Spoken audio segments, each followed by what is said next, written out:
All right. Think we're all right. Oh, it's getting to be that time.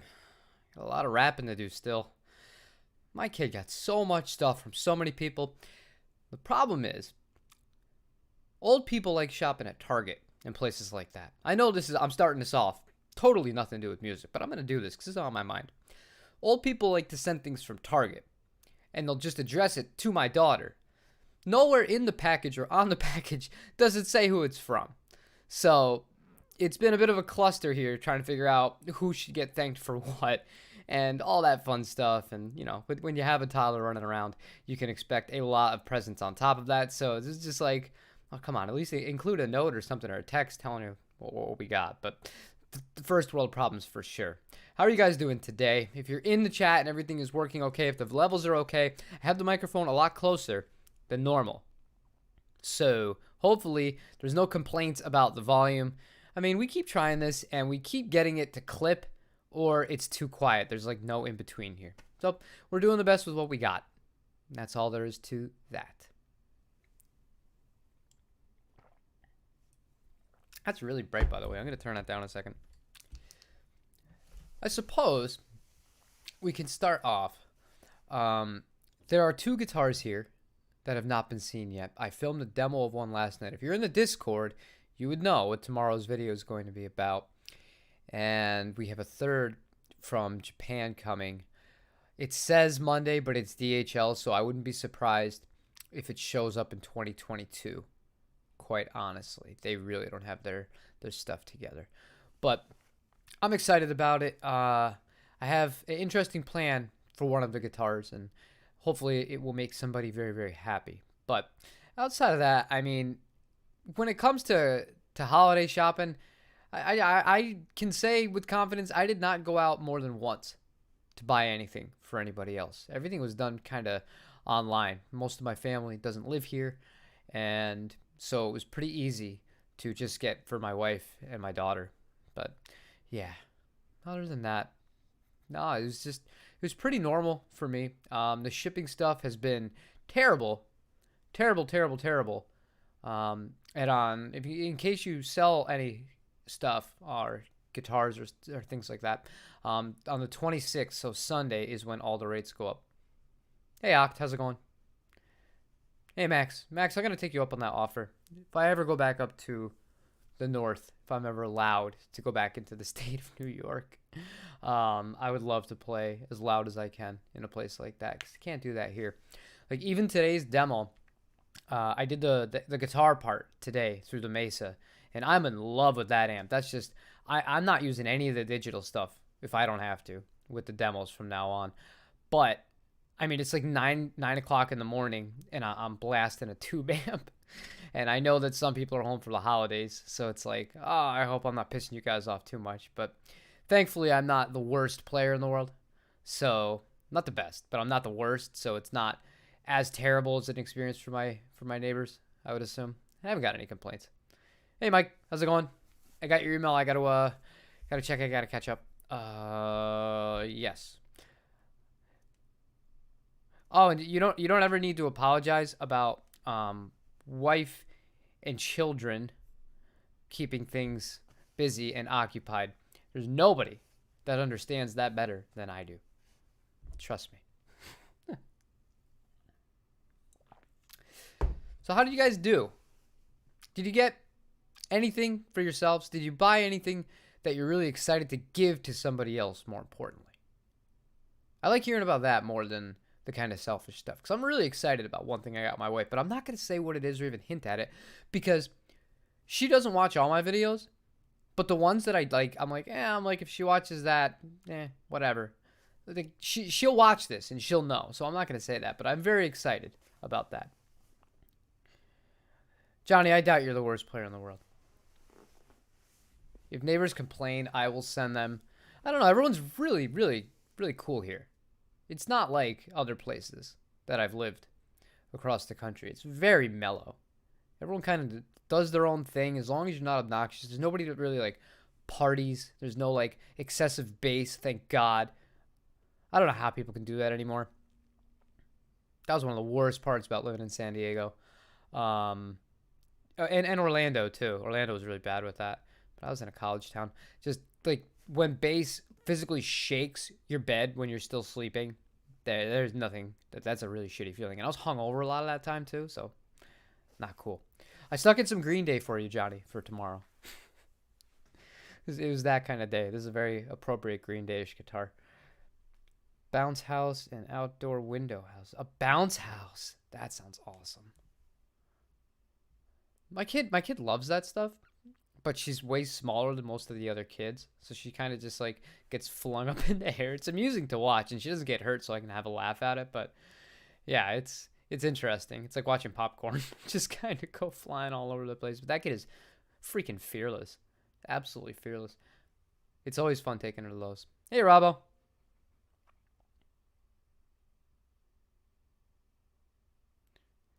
Yeah, I don't know. And I didn't talk about Green Day. If you want, we can talk about a little bit of those other bands real quick. Uh, if you didn't watch the podcast, we were talking about like kind of, I was keeping it to grunge bands, honestly. We talked about Pearl Jam and Nirvana and Stone Temple Pilots and Soundgarden and bands of that ilk. But I mean, I wasn't huge into that genre of music. I was more into the punk rock. I listened to a lot of Green Day, a lot of The Offspring, a lot of Lagwagon, Strung Out, No Use for a Name. All those bands kind of got introduced to me from seeing Blink 182 play at the Warp Tour while they were doing Dude Ranch before they were actually like really popular. So I got to like find out about all these like really cool punk rock bands, and I was still a drummer at the time. And for me, I loved playing drums fast. So punk rock was a perfect match. But Green Day, I don't know. I could listen to what is it? 1000 Smooth Out Slap Happy Hours. I can never get that one right. I could listen to Kerplunk. Kerplunk was really good. That was a raw album. I like that one a lot. And Dookie. And then the one after it was pretty good. And then it just kind of, they went in a weird direction, man. Green Day went in a really strange place. It's not terrible, but once they had that big acoustic song that shall remain unnamed, you all know what it is. Things kind of went in a weird spot, but lots of bands change. Goldfinger was awesome too. Real big. You want to start throwing horns into it. You have, Less Than Jake were a band that I saw constantly. They played with Real Big Fish all the time. I cannot tell you how many times I saw those two bands play together. And, Less Than Jake is a band from the East Coast, and I'm from the East Coast, so it's one of those things where they were around a lot, and it was pretty cool. And Saves the Day, same thing. Lots of those cool old bands that I used to really, really enjoy listening to. And out of those, I said I like to play drums fast, but a really good drummer was for the band Really Big Fish. He's a very good drummer because he would do that like the ska, but he would have a lot of funk to it. It wasn't as straight. Like a lot of those kind of bands, they weren't the best with the technical aspect of things, but he was really good. And then you have stuff like the Boss Tones. They were great. Yeah. The good old days, man. The good old days. Goldfinger's, oh man, now I'm going to have Goldfinger in my head. I love that self-titled album with the woman on the space planet with a gun. It's so good. So many great songs on that.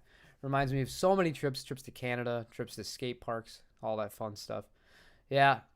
Yeah, we're like the same age. Everyone else is probably like, what the hell is he talking about right now?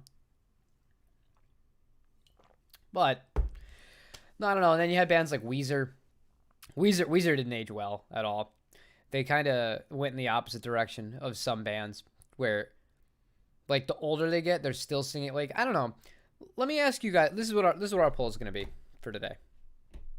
All right. This has to do with not just Weezer. Is it strange?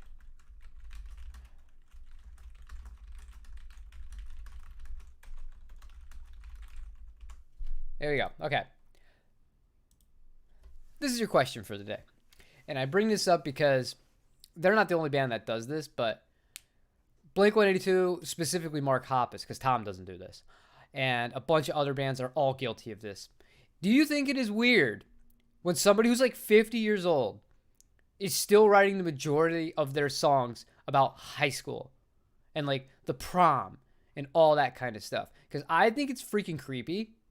I think it's really strange that I don't know. I think that when you're younger, even like your early 20s, if you're playing those kinds of songs, you're still like that came out of your system in a somewhat recent time frame. But like you're talking about people that are like married with kids, like the kids are old enough to be in high school, and you're still singing about that stuff. I don't know, man. I think that's weird as hell. I can't get into it. I am just not not the biggest fan. So I just want to know if I'm alone in that thought process. Okay, you got to see Focus. Oh man, I would love to bring Dave Nelson to see Focus because I would listen to the band and just watch his face and the reactions to it. People think I'm critical. Dave is brutal, dude.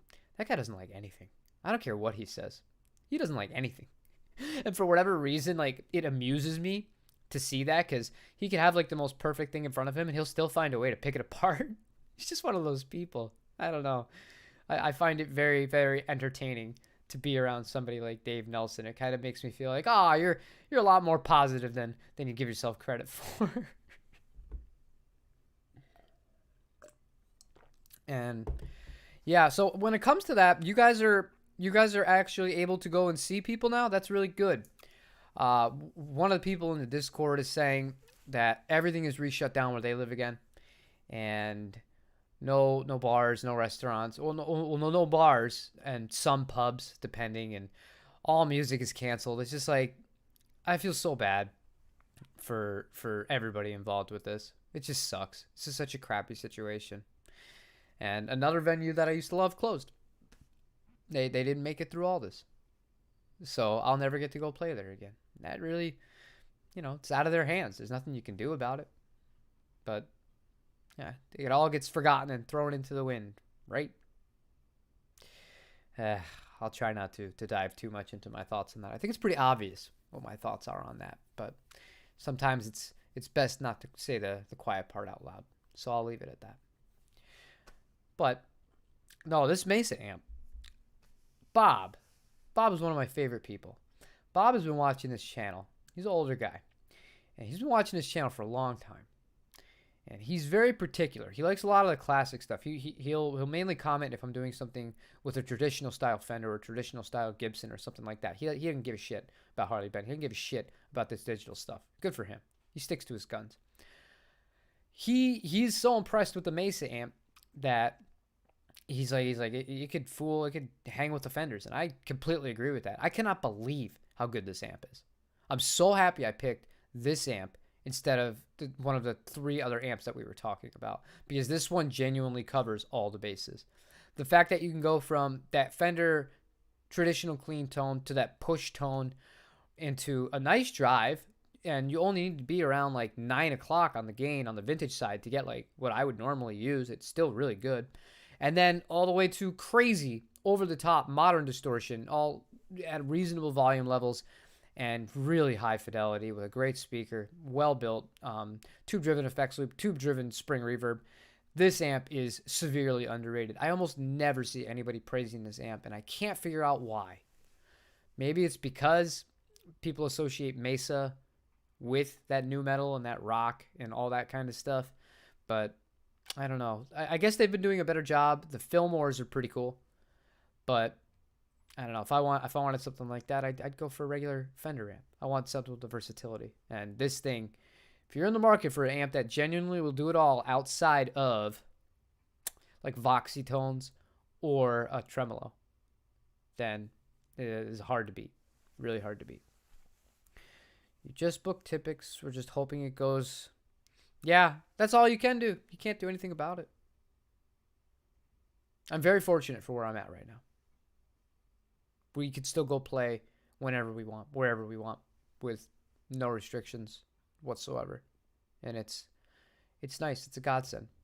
And it's really good for me and my wife, because it's like it's our time together, really. Just because of the way we work, and with the kid and not having family here, it's like if one of us isn't around there with the kid, and then after that we were both so tired by the time we're done, it's just like we'll watch a movie or something. But like to go out and perform is like that's our like our date. That's like our alone time. It's sad.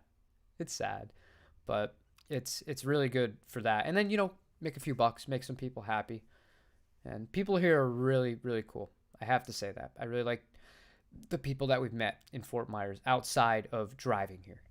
Driving here is worse than driving in Southern California. I will stand by that. Because in San Diego, Los Angeles, forget it. That place is a shithole. In San Diego, there was bad traffic, but if you knew your way around the city, you could avoid it like easily. Here, no. There are no hidden shortcuts. It's just very rural. So everybody's gets stuck on the same kind of roads. And if something happens on one of the roads, forget it. It took me an hour and a half to go like 2 miles the other day. That was not fun. And I was trying to film a video. I was like, damn it. But I should invest in one of those mounts that I put in the air conditioner vents, so that next time I'm stuck in traffic, I can just film a thought video instead of just sitting here talking head into the camera like I'm a crazy person. Instead, I'll do it to strangers that can look into my car and see me doing it and think, that guy really is crazy. I'm not going to cut him off. And that'll help my cause. That'll help me and my road rage, because I'm not a happy driver. I can't. I have no tolerance for bad drivers. So, when it comes to you guys, what's up with you guys? It's a quiet day today. You're not working? Nothing going on? You're not rushing out to the stores? Nothing crazy? Or are you one of those people that actually plans ahead? Are you a real adult? Where you're done. You don't have to worry about that. Let me see here. Well, there are 7 votes, and 7 of you all agree it is strange for 50-year-olds to sing about high school. I'm glad, because if you didn't vote yes on that, I'd like to hear the music that you write. Quite frankly, because I don't know. I find that very, very unappealing, very awkward.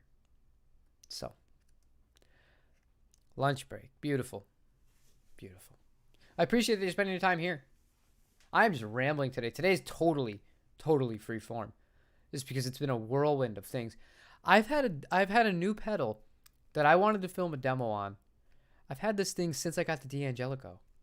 And I just, for whatever reason, something keeps coming up or something else comes and I want to get that out first. And then yesterday, the video upload was late because the Orville sold late. And I was like, well, I have to ship this guitar out because I'm a person that believes, if somebody purchases something from you, you get it out immediately.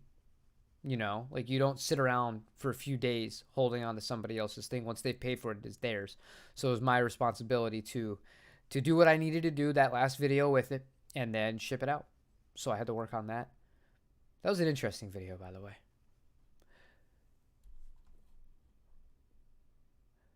I don't know. I was going to say, I don't know why it held that comment, but I mean, I could see why it held that comment. I let it go. Johnny, take care of yourself. I love you, brother. Don't buy any more gear. And if you do, let me know what it is.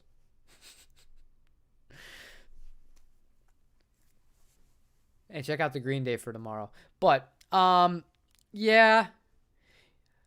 No, I think I don't know. I can't get past the looks on that Bob Weir. I can get past the looks on a lot of guitars, but I don't like 3 pickup guitars that aren't like a Strat, like a regular Strat. Pushing it is an HSS. That's pushing it. But once you get into like missized pickup or different shapes pickups all together on the same guitar, it looks weird, man. Like that Brent Mason Telecaster. Can't do it. So it was 100 digital Pearl Mimic Quad Cortex. Quad Cortex. Very cool. Isn't it crazy what digital is? The only time I don't like digital. Well, this I'm already starting off with a lie. I'm catching myself here.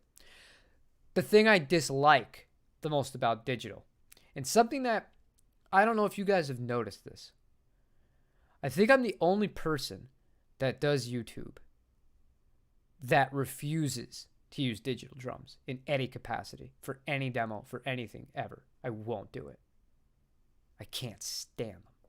And I think part of that has to do with the fact that I started as a drummer, and I look at it from the perspective of I want to get back to doing this again next year.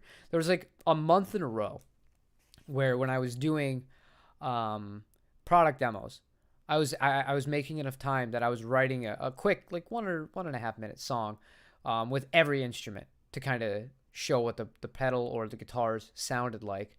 And I had so much fun doing that with the drums. And when time constraints really started to become a thing, because things got very busy here and more obligations started to arise, which is normal in adult life, that's less time to do it, and that's very time consuming. Even to make a 1.5 minute song, you got to think it's off the top of my head, and then I got to set up all the mics, test all the mics for levels, think of something, play it, and then I got to sit on the instruments and figure it all out. That's a tough one. That's a tough one. And accent whatever I'm trying to demo that product for that day. So it sounds weird that I say that product because I'm not sponsored, but I don't know. It's kind of how I look at things, because in a way I am kind of either selling or not selling a guitar, and maybe I'm too honest. Tomorrow's video will be very evident of that. So anybody who thinks I get paid for this stuff, sometimes I can't hold back certain things. So we'll see how it is. But no, I wish that drums weren't so loud. Even with those heads, I bought the black hole heads. They definitely help a lot, but it's not inspiring to play. They don't feel as good as just hitting a real drum, and you don't get that real response. It's way better than the rubber that they used to be, that you would used to put on top of the drum heads. And then the cymbals, forget it, dude. The cymbals that Zildjian and Sabian make, the really low volume ones, they just sound like garbage. Like I can't get past it.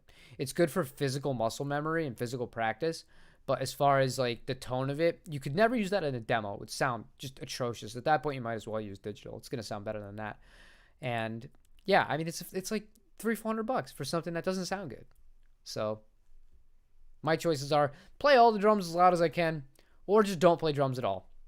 So I'd rather not play drums at all. That's just my personal perspective on things. It is what it is. You ever play the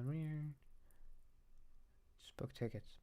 Oh, Robbo, you were looking at that Delta King amp. I played one of those. You could have gotten that for $275 new if you were here. Actually, surprisingly decent. Not a ton of headroom, but for what you're doing, you'd be well off looking into one of those. The Black Stars, the ones that you can get in that price range, because Robbo was talking about buying a small tube amp, and I don't love the HTR1, if I'm being honest. I would buy used one of the amps that I have, or the EL 34 version of that, one of the Studio 10s, because that's still going to fall into the kind of the price range that you were mentioning to me that you were interested in if you're going to be buying a small tube amp, based on, work and all that kind of stuff that's going on right now. Because he's also in anybody that works in entertainment, anybody that works in a restaurant, if you're not somewhere like us, like my wife is still able to go and bartend, I'm still able to go out to bars and still play on a regular basis. So we're not hurting at all in that aspect, and not everybody is. It's the luck of the draw in that sense, depending on where you are and what you're allowed to do. But I'm interested to hear that Acoustasonic. I will have to get that a listen. I just saw the emails. I sent everything, because you're not the first person to send me something. Somebody else sent me something. So I put them both together in an email to Dave and sent them to him. And I haven't heard back from him, but I know he has I'm not going to say his child's name. It's not my place to do that, but he's with her, and he's been very busy. So that's why we didn't even finish the album section of the review of this podcast that I've wanted to do for the last few days, because I was actually really excited about this. It was a band from Spain, and they're really impressive to me. But I don't know when that's going to get done. And obviously, tomorrow's Christmas Eve. That ain't happening. And then Saturday's Christmas Day. That ain't happening. Maybe Sunday night. We'll see. We'll see. The Delta King is on special here. 5 watts not too loud for that amp because it breaks up easy. You'll be okay with that. I like it. It's not bad. Are you in an apartment or a flat, or are you in like an actual house? I know you call them different things. 5 watts for the headroom. That's kind of my perspective on it too. I haven't really played a 1 watt. No, that's a lie. There's one 1 watt amp that I played in my life that blew me away. I think it was 2012. Marshall made a 1 watt combo and head for each generation of their legendary amps. I had the JCM 800 version of that in a 1 watt combo. I think it had an 8-inch speaker in it. That thing was freaking amazing. That thing sounded so good. And if they weren't like over $1,000 for a 1 watt amp, because what do you use that for? If I had all the money in the world, that's the perfect YouTube demo amp. Because I can crank the shit out of that. I'd be good to go. But that's a lot of money for a 1 watt amp. Has very little other application. I can't take that out to play. That's not happening. Yeah, they're on sale everywhere here, Max. He's in the UK. That's the problem. And you know how much cheaper Marshalls are in the UK compared to here? As like a kind of converse way to look at the way that markets kind of differ. Those studio vintage amps are like under $1,000 if you're in the UK. Look at what they cost here. They're like $1,700-$1,800. It's madness. They get this stuff substantially cheaper, just like we get some of the American companies substantially cheaper than they get. It's just the law of averages. Ground floor. There you go. Ah, the restaurant next door. You can I was going to say, that's actually good. If you have a restaurant next door, as long as you're not trying to actually use any of the recordings and you're not using a condenser microphone, because that'll pick up some of that excess noise, you'll be fine. 5 watts, you'll be okay. You'll be okay. And speaking and with a 5 watt amp, right back to Marshall again. The only time I thought a 5 watt amp was overkill and way louder than advertised was the Class 5 Marshalls that they used to make. In order to get that thing to break up, you had to crank it, and at that point, it did not feel and sound like a 5 watt amp. It felt gigantic, way too much for me. But they were cool. And that was when Marshall was making all these other weird colors. They had British Racing Green, red, purple, kind of a silverish one. They had a lot of cool colors. How do you guys feel about custom color amps? Is that weird? Is that a little too much? Is my purple Mesa a little bit too much? I don't know if I would have bought it if it wasn't B stock, but in that finish, that is. But yeah, I love it. I actually kind of like it. Somebody in here voted that it is not strange for 50-year-olds to be singing about high school.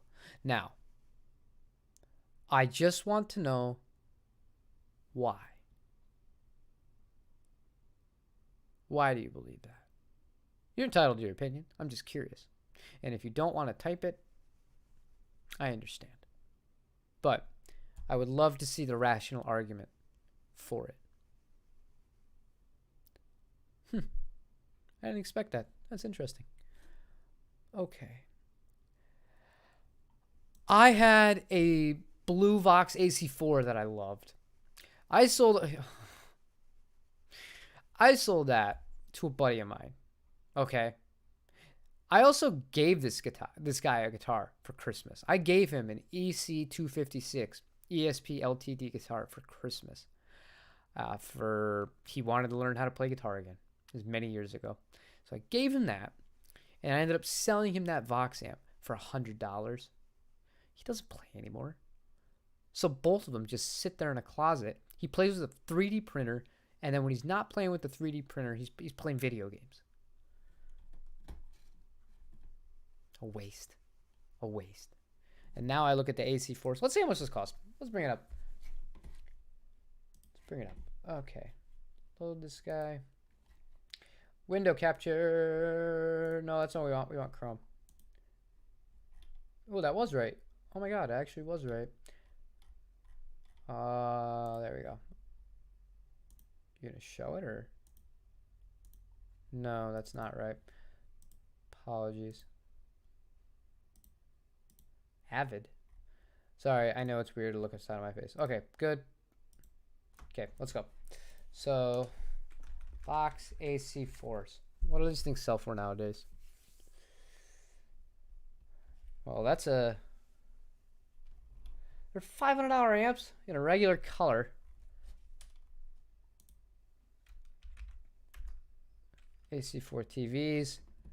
You get one of the first generations of those for $225. But what does he want to ship that? That's a small amp too. 27. That is a very reasonable price. It's because it's Sam Ash. But that's a 1. That's a 1x8 speaker. Very small. I think there's one more. No, CC. Was that it? I thought it was a... I thought that for sure they had another one. AC4 C1. There you go. Okay, now we're at the colors. So, yeah, that's my old amp, man. And I put JJ tubes in it. All that fun stuff. $350. You know, you disappoint me, Randy. You disappoint me. Watch this. Watch, it's him selling it. That'd be hilarious. Nah, it's Vancouver, Washington. That's not him. I know where he lives. But I like this amp a lot. I used to use this amp through a orange 1x12 closeback. That made it onto a few records. I thought it sounded really, really good.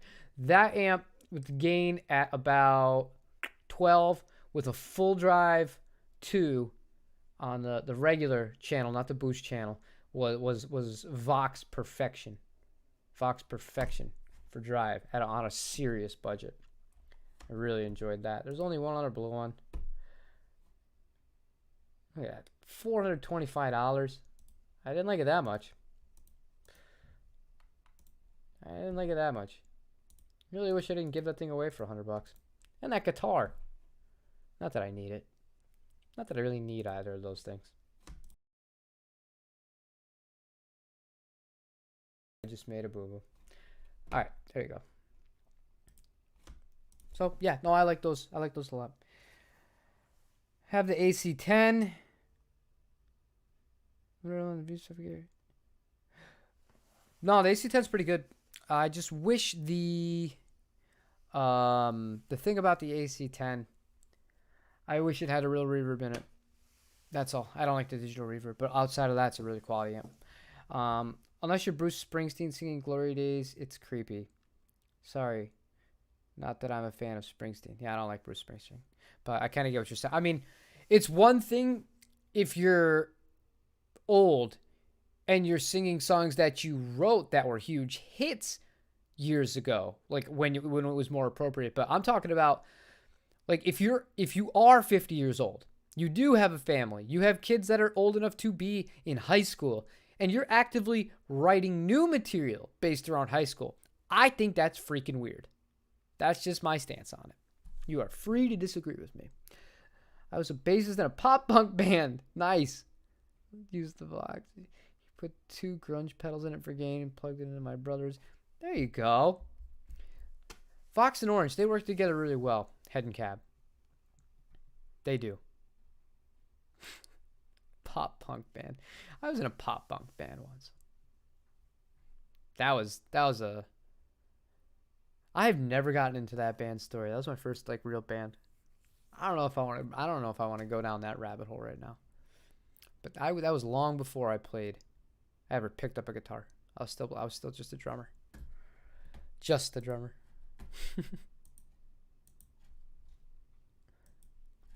There we go. Okay. Yeah, I realized that kind of that weird thing came up because I clicked the bad button in OBS, and it was just like all these weird kind of images came up. But it looks like it's okay now. If everything's okay, I don't need to worry about it.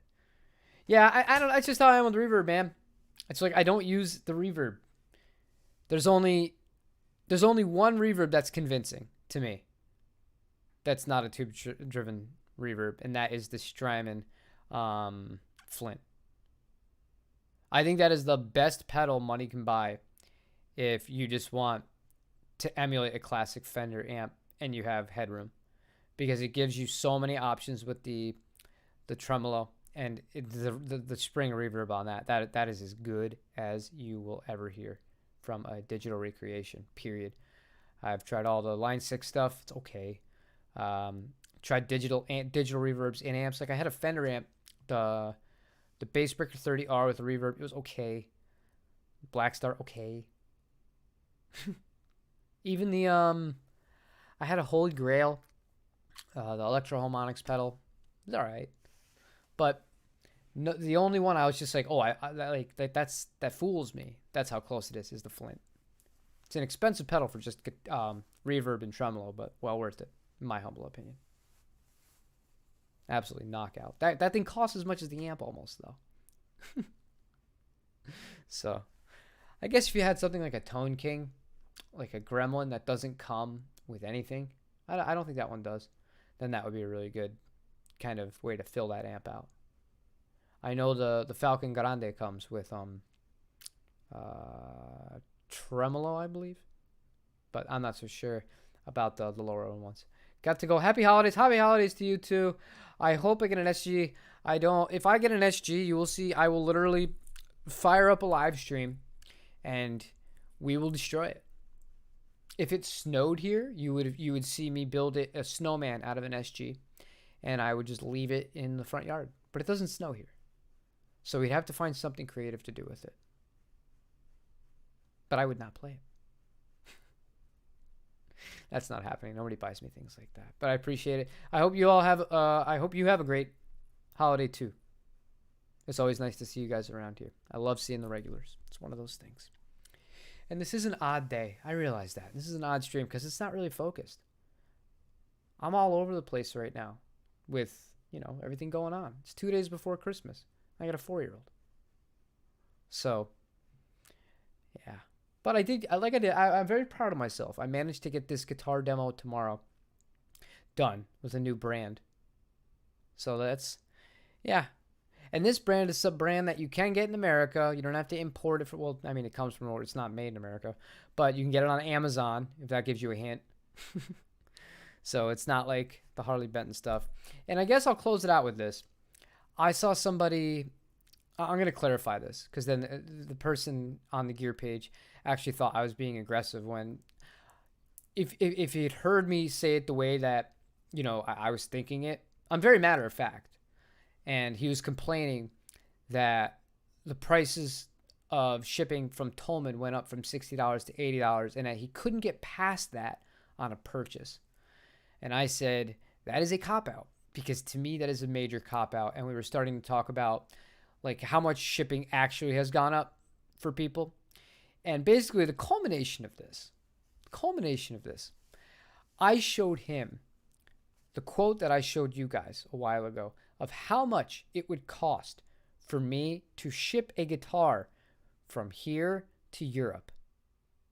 And it was $783.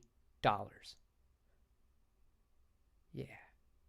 So I said, if it comes off as aggressive, I'm sorry. But to complain about spending $80 for 3 days shipping from Germany to the United States, that's outrageous. There's a lot of things that can be complained about right now. Don't get me wrong, but that is one of the best deals in the business. There are shops domestically that will charge you more than that, and it will take them longer to get you the instrument. But yeah, I just found that very, very strange. Kids keep the magic in Christmas. Yeah, man, that's what it's all about. I'm happy. I'm not complaining about it. I'm just not in my normal kind of super gear fixated mood, which is weird because I literally just demoed a new guitar. I have another piece of gear I got to do, and then the pedal, and then another one from Japan. It's like I should be all about thinking about these guitars, but it's weird. Like last night when I did the first part of the video, because whenever I get one of these guitars, you guys see I put it onto the bench and I go over all the guitars. This guitar needed a lot of work. That's why I had to wait till today to actually film the playing of it. It needed a serious adjustment, but I wasn't excited. I was like, oh, I'm like, yeah, I got this to do, but it had nothing to do with the guitar. It had to do with the fact that like I was thinking about Christmas. You know, I'm like, well, what's a special thing we can do? What's something else we could do? Is there anything else I could make for her? Not just buy, but like something I could make for my kid that'll make her really happy. I don't know. It's just where my head's at right now. I'm not in the normal kind of headspace, which I guess is a good thing. It's good that I'm paying attention to Christmas. I had only played one SG that I like, and I got it on trade. It's a common guitar for me to use right now. No neck dive, pickups are punchy, and it's the one that everyone hated at 2015. Well, I hate all of them. Doesn't matter what year it's made. But the ones that I hate the least would be the ones that have the kind of cabronita style pickguard on them, where it doesn't cover the whole front of the guitar, and it's only on the side, like a Les Paul style pickup. Those don't look as egregiously bad to me. If I had to give one positive thing about SGs, that would be it. And on record, I mean, they sound good. They are what they are. I would just much rather have a PRS Custom 22 or a McCarty than an SG. I just filmed a whole demo for a new pedal. I'm going to have to try to redo it. My guitar playing was far too noodly. Yeah, Bravo, I have that problem. And that's a problem I actually had this morning. I had that this morning. I was really struggling to come up with something with this guitar. I didn't really bomb with this one. I just didn't really bomb with it. And when you're forcing something, what ends up happening is you just kind of lose 15 to 20 minutes. And when I say you lose 15 to 20 minutes, I mean you're just playing shit for 15 to 20 minutes. And I know nobody wants to watch that. You have to be at such a level as a guitar player to be able to get away with that. And then even then it's just like, I don't know, it's a little much. You could have done that in 3 or 4 minutes with the noodling. But it's common. Not the only one. I do that all the time. I have to cut it back. If I was more efficient, what I should do is I should write down what I want to play. But what I find is each guitar really does kind of influence how I play and what I want to play when I pick it up. Not when I look at it, because if I plan it like, oh, today I'm getting a Stratocaster style guitar or a Telecaster, I'll think of songs that kind of work for that style of guitar. But that's not always the case. Like the fingerboard and the neck have so much to do with impacting. Like if it feels really modern, then I'm not going to play any of my traditional stuff because it's not going to feel right. So I'll adapt and then go from there. It's fun. Trying to trade it for a 594. No, I would keep the regular. I'd keep the regular Core 24. I love that guitar. That's a really nice guitar, and that's a guitar that if I was only going to have one PRS, it would be a Core Custom 24. That would be the one I would pick at this point, having played so many of them. Yeah, that's just my personal opinion. I feel like it kind of is like the most PRS of the PRS guitars. Like the other ones kind of try to do other things, which is cool to an extent. But the experiment that I had with the McCartys, and especially the single cuts, was they made me want to have a Les Paul again. Like they were definitely their own thing and they sounded great.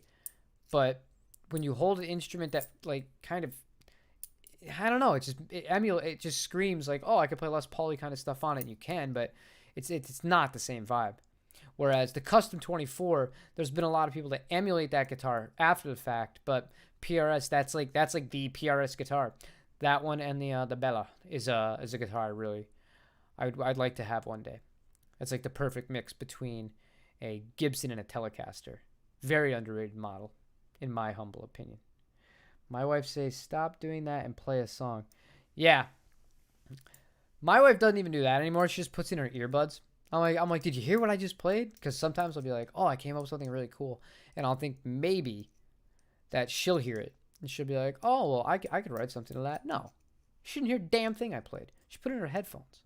Cool. Thank you. Very encouraging. But, I understand. I'm not actually mad about it. You got stuff to do, and especially if you're doing cleaning stuff, you don't want to hear some idiot playing guitar. You would like to be, listening to one of your true crime or podcast things. I don't know. I'm like that whenever I do dishes. I don't want to hear anything. I just want to turn on something mindless and just get done what I have to get done. I've been swearing a Tom Quayle video for exactly that. Yeah, and people like Tom are incredible guitarists. Martin Miller, Tom, even Danish Pete can do that from time to time. Although I think he's the most conservative and the least guilty of this, where it's just it's over noodling and it's overplaying. But I guess it also depends what the purpose of the video is. If you're demonstrating what a pedal can do or a guitar sounds like, playing for 8 minutes of noodling, that's not helping the person that's clicked your video. Because at that point, unless you've labeled it as just like, I'm jamming and noodling with this, then they're going to not like that. They're not going to want to keep watching it, and it might turn them off from watching you in the future.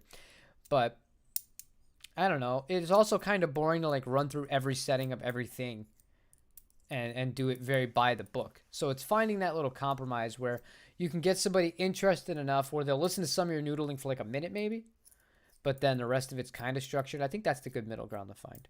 But it's easier said than done, believe me. To any of you guys that don't make videos, it's not as easy. It's not like it's a hard thing to do. It's fun. You sit and you play guitar. But it's not so simple sometimes. A lot of factors. But what are we running for an hour today? I still got more presents to wrap. This freaking kid is so spoiled. If I could tell you guys some of the stories, man. One day, or maybe I'll set up a private one. We'll talk to the real OGs, because I don't want that stuff living on YouTube forever. Kids are very interesting little people, and this one has grown up entirely too fast. Review's pretty good. When he noodles, it's about a minute per kind of genre, or he'll start on like that clean. My thing with Rabia is everything he plays starts to sound the same after I've watched 2 of his videos, and I'm sure I'm the same way for lots of people. That's not to say, I'm different in that aspect, but he has his thing, and he's excellent at it. But like I can predict where he's going a lot of the time. Like I can hear it in advance. It is what it is. I think the best demo roll of guitars in history, there's 2 that are the best ever, and I've said this before. I think Phil X and Greg Koch. There's nobody better at demoing guitars than those 2. And it's not close. Because they're so amusing.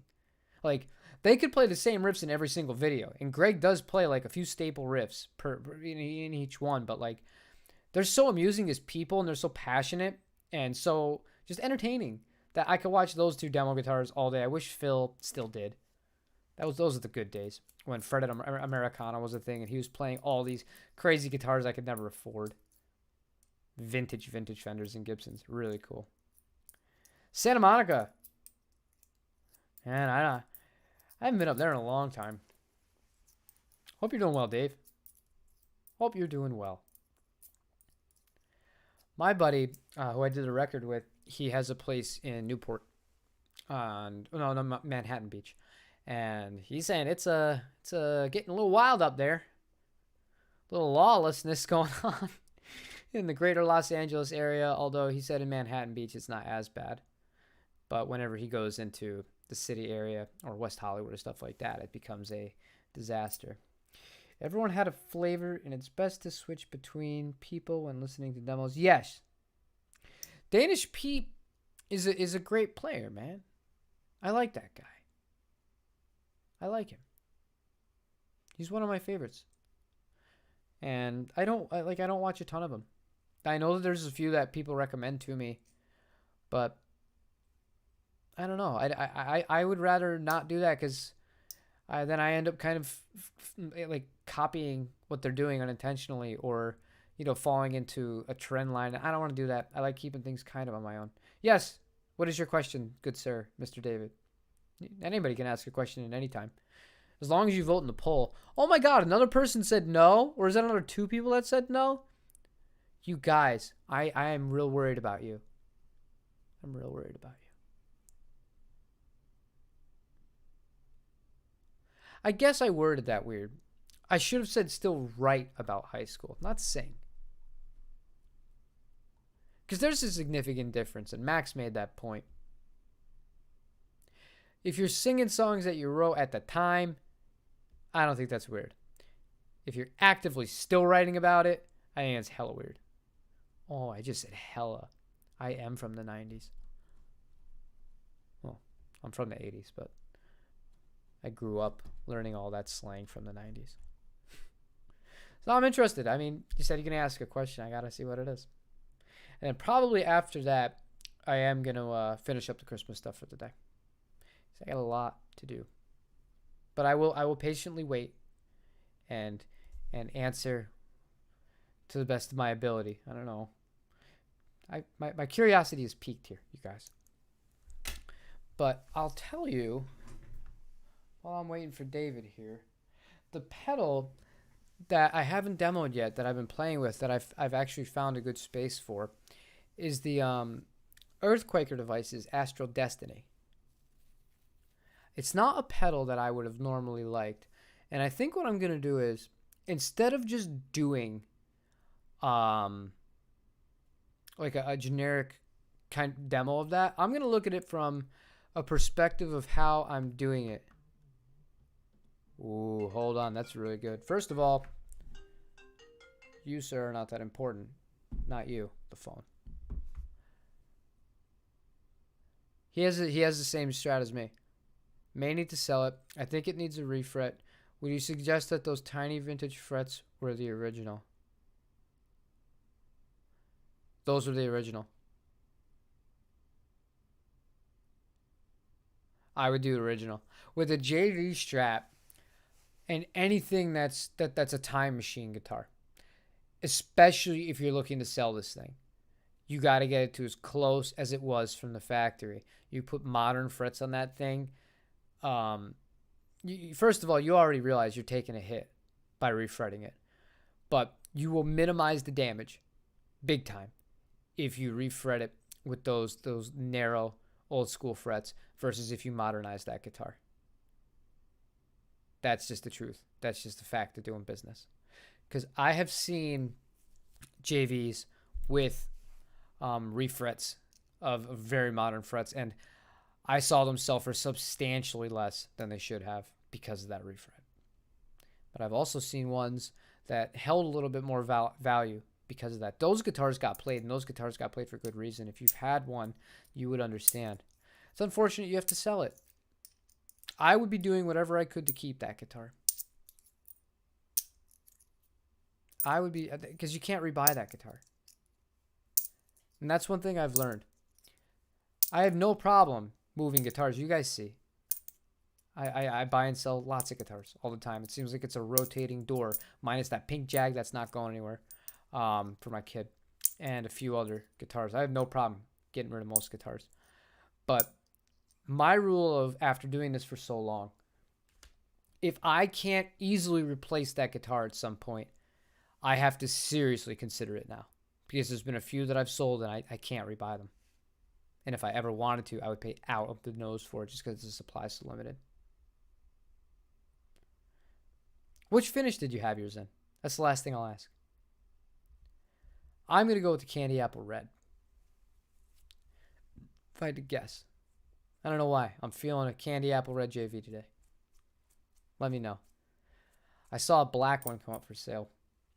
But I'm not in the market. And I don't know. I don't want to be flipping those guitars. Those guitars are holy grails. They're special. They're really special guitars. I love the vintage frets too. They're great on that guitar. It really fits nice. And that neck is to die for. That's the only kind of skinnier neck that I can still play and really love and appreciate. That guitar is just built on another level. I'll swear by them. I would take that over any of the Fender Custom Shop Stratocasters I've played ever. And that has nothing to do with nostalgia. That's just my objective truth. That neck is that good on that guitar. I've played them all, man. I got super lucky. And it's not a sales pitch because I'll never sell that guitar to any of you. So, black. Oh, you have the Poly. You have a 65. 5765. Yep. Nice guitar. Very nice guitar. I had one of those. That one I did resell. That was many years ago, though. That was many years ago. But, yeah, no, it's a great guitar. That's a guitar that you didn't have to worry about aging like total garbage, which is really cool. No, it's awesome. That's awesome that you also have a JV. Like I said, sell something else, man. Sell an amp. Sell a different guitar. Sell your car. Find something else to sell. Sell shoes. Have a yard sale. Keep the JV Strat. You'll never be able to rebuy that guitar. And it'll haunt you. It'll haunt you. Especially once you play more guitars. Like, that's the thing. Like, I didn't realize how good that guitar was, the JV, for many years. For many years, I knew I had a good guitar, but I was so used to it, and I didn't think anything of it. And once I started to have money, and once I started to really go out and be playing live a lot, and play a whole bunch of different guitars, and go into recording studios where they had top-notch gear, that's when it hit me. I played so many custom shop Strats. And for what I like, there's nothing that was as good as that guitar. And like I said, the luck of the draw. I just so happened to buy that when I was 16 years old and not know any better. Unintentional. Wasn't on gear forms. There was no such thing as gear forms back then. I didn't know what it was. I just loved the way it played. And it was cheap. Nowadays, I would never get it for that price. But that is the stupendous instrument. Yeah, the pickups on that are great. Do you have the red bobbins, the black bobbins, or the gray bobbins? Because those are the three that came on the 1982 5765s. You're either going to have reds, blacks, or grays as far as the bobbin color on the bottom. I like the red ones the most. Those are really good. But the gray ones are pretty good too. Those are all made in the Fullerton factory, California. Great guitars, man. Yeah. And then I pick up is to die for. You know what? After I film this, after I pack up, after I box and wrap up all these presents, I am going to clean the hell out of that guitar because the frets got dirty on it. That's the one thing I don't like about it. And this is all maple neck guitars, which is why I prefer rosewood. They get so freaking filthy, man, on the fretboard. I'll take the strings off, give it a new fresh set, play it for Christmas. Gray bobbins. Very nice too. Those are a little more mellow, but I like that. When I was younger, I liked high output pickups. No, I prefer the low output because you can always make up for output through pedals and amps. You can't kind of dial back that other sense of the low output. You can't kind of tame a pickup as easily as you can kind of enhance it, so to speak. So I always prefer low outputs, and that's part of the reason I picked the Ion Equal 2s in the Gibson that we just got. Because I'd rather have that kind of mellowness and that clarity that goes along with the lower output instead of so much in your face. Because you can always add the in your face after the fact. The low output pickups are the way to go. The black bobbins are the most aggressive from my memory. And yeah, I like the grays, but my personal favorite was the reds. Those are hard to get, man. They're like $800 a set if you could find them from that era. Ugh. $800 for pickups made in the 80s. I don't know, man. I think that's when things get a little bit out of control. That's when things get a little bit out of control. But I will have a video for you guys tomorrow about the guitar, and then Saturday will just be a quick thank you to Merry Christmas for everybody. It's not going to be any gear. It's not going to be anything too serious, and we'll see what happens after that. But I want to focus on my kid because she deserves it. She's at school right now, but she's not going to school tomorrow, so I'll have her all day. Christmas Eve and Christmas morning, and it's just going to be a lot of fun. I don't want to have to to do anything for YouTube or for music in general. I just want to focus all on her. So I really do appreciate. Oh, yes, exactly, Max. But that's why it doesn't bother me, because I don't see it. It's not as obtrusive to my eyes. It's all mental gymnastics. It really is. Because I see it on the maple and it drives me nuts because it's so evident. I don't see it on the rosewood. I see it once I start to actually clean the guitars. I'm like, oh, this is filthy. And I can tell when I'm playing when it needs to be clean, but it's not as in your face. So, yeah, I understand. It's all mental gymnastics. But thank you guys for checking this out today. Thank you guys for always hanging out. I really appreciate all you guys. I really mean it. And if I don't talk to you, I hope you have a great holiday. I won't say Merry Christmas. Oh, fuck that, I will. Merry Christmas if you celebrate Christmas. And hope you have a great rest of your day today. I have stuff to do. And I hope you all take care of your loved ones as well. Take it easy.